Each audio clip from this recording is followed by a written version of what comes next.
नमस्कार, मैं विकास कुमार आप सबका हार्दिक स्वागत करता हूं तर्क द लॉजिक में। जैसा कि मैंने कहा था कि अगले वीडियो में मैं बताऊंगा कि ये 2000 के नोट जो अभी वापस लिए गए हैं क्यों लिए गए।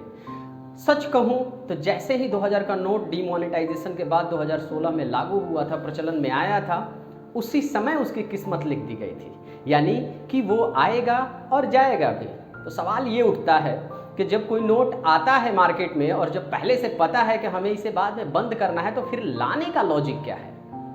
इस बात का मैं आपको जवाब दूंगा। लेकिन डीमोनेटाइजेशन के बाद जैसे ही 2000 के नोट मार्केट में धीरे धीरे बढ़ने लगे, बिल्कुल उसी समय से आरबीआई और भारत सरकार ने उन नोटों को कम करने की जो प्रक्रिया थी उसे शुरू कर दी। और यह कम करने की प्रक्रिया चलते चलते अगस्त 2017 में मात्र 75% 2000 के नोट बच गए थे, जो कि लगभग 7 लाख करोड़ के वैल्यू के बराबर थे। 2018 में आखिरी बार इस नोट की छपाई हुई थी, वो भी शॉर्टेज होने की वजह से। और अप्रैल 2018 में उस छपाई के बाद अब देखा जाए तो 2023 मार्च में वह नोट मात्र 10% बच गए हैं और सरकार ने तब जाकर फैसला लिया है कि अब इसे पूरी तरह से बंद कर देना है। तो सवाल तो यही खड़ा होता है कि जब इसे बंद करना ही था तो इसे लाया क्यों गया?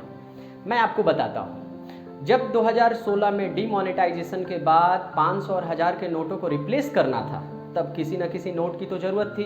तो 500 वाले नोट का तो पूरी तरह से गवर्नमेंट ने स्वीकार कर लिया था कि उसे लाना है और उसकी छपाई भी लगभग हो चुकी थी।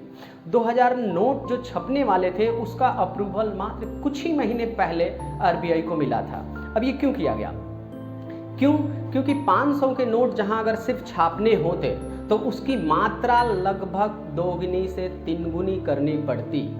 अब उतने कम समय में इतने सारे 500 के नोट छापकर बाकी सारे नोटों को रिप्लेस करना एक मुश्किल कार्य था और इसी वजह से एक बड़े डिनोमिनेशन यानी एक बड़े वैल्यू की नोट को छापने के लिए सरकार ने मंजूरी दे दी। और यही रीजन था कि ये जो शॉर्टेज होने वाला था, शॉर्टेज का जो डर था सरकार को, उस शॉर्टेज से बचने के लिए सरकार ने 2000 के नोट छापे थे।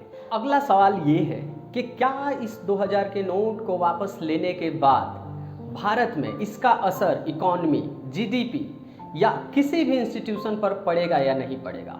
हल्के फुल्के जो कैश में चलते हैं उन पर पड़ सकता है, लेकिन बाकी जगहों पर इसका कोई असर नहीं पड़ने वाला है, क्योंकि मात्र 10% ही 2000 के नोट बचे हुए हैं जिसे सरकार ने वापस लेने का फैसला लिया।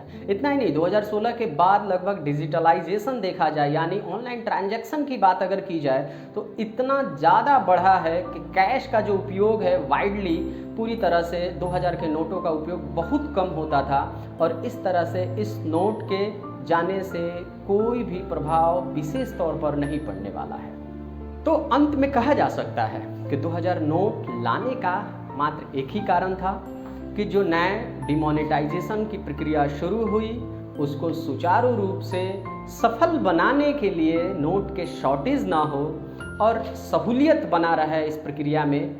बस एक यही कारण था। यह नोट आया था और आने के बाद फिर चला भी गया जब उसकी ज़रूरत ख़त्म हो गई। मुझे लगता है आपको बात समझ में आ गई होगी। अब मिलेंगे हम अगले वीडियो में। मैंने आपको बताया था कि बैंकिंग सिस्टम कैसे काम करता है, कैसे बैंक किसी को लोन देता है और कितना लोन दे सकता है और उसमें कैश का यानी डिपॉजिट का कितना महत्व होता है।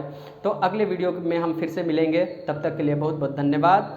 अगर आपने हमारा चैनल सब्सक्राइब नहीं किया है तो प्लीज़ सब्सक्राइब कर लें, ताकि इस तरह के वीडियोज़, इन्फॉर्मेशन और हम शॉर्ट्स वीडियो भी डालते हैं जो नॉलेज के लिए होता है, आप उन सब चीज़ों को देखकर बहुत सारी चीज़ें सीख सकें। धन्यवाद।